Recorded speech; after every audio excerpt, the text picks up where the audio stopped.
Later, while Jack is doing laundry, a group of corrupt prison guards, hoping to cash in on the bounty, launches a brutal attack.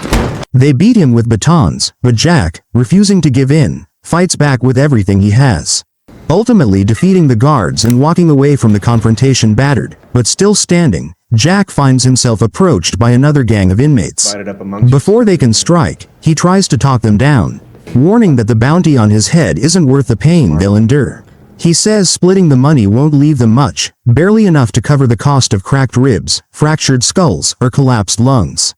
His words make them rethink, and the group decides to walk away. Elsewhere, Trisha goes to see her friend Allison and confides everything she's uncovered about Balam, along with evidence that links dirty cops to his operation. Meanwhile, Elena tries to make amends with Kat, Balam's most favored female inmate, but Kat isn't having it.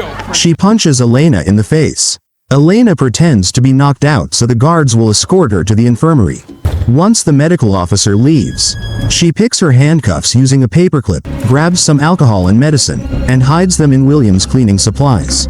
Then, she sneaks into a ventilation shaft, using a tool and a hand-drawn map to locate the CCTV control room.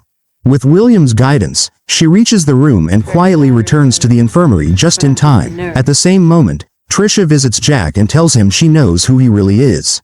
She asks why he murdered a fellow officer. Jack explains that Balam's men were responsible for killing his wife, and the officer he took down was one of them.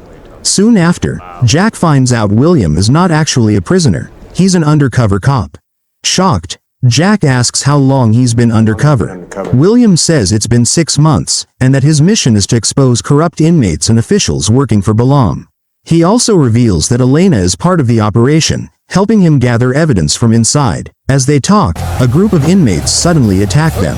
A violent fight breaks out, and Jack ends up being thrown into solitary, blamed for starting the brawl. William, however, is summoned by Warden Blaine. Since Blaine has had run-ins with Balam's crew before, he tells William he'll need to pay more if he wants to continue operating inside the prison.